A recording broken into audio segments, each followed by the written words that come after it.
Sæll Rúnar, þetta kannski ekki svona bóndadagsgjöfin sem þú óskaði þér, þessi leikur hérna í kvöld. Nei, langt í frá sko. Og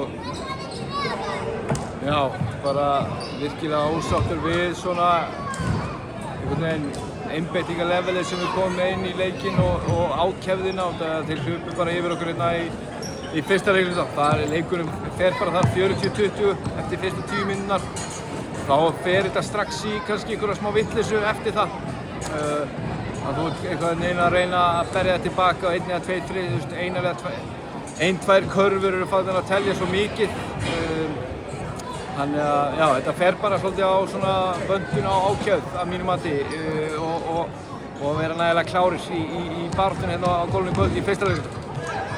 Svona líkamstjáningin hjá ákveðnum leikmönnum sögðu mér að þeir voru vel pirraðir þeir lágu út í sjálfan sig, út í spilamennskuna, út í allt. Þú veist væntanlega hvaða leikmenn ég er að tala um. Eins og Spartu Vein, hann var langt frá sínu besta hérna í kvöld. Já, hann var langt frá sínu besta og hérna svo kannski það þannig líka að leikurinn kemst upp í eitthvað momentum og eitthvað flæði og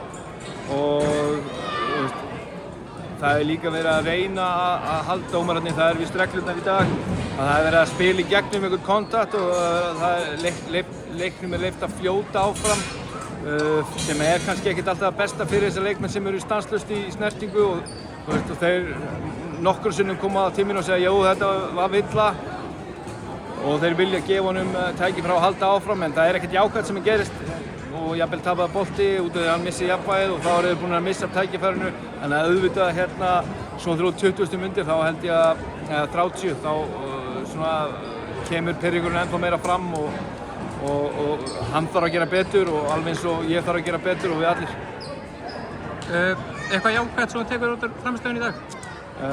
Mér fannst ungu strákarnir, mér fannst þeir koma hérna og leysa sína mínútur bara fínt. Það var hérna hjarta og barátta í þeim. Annars vola fátt jákvætt held ég sem ég tek út úr þessari frammistöðu. Takk fyrir Rúnar, gangi ykkur vel.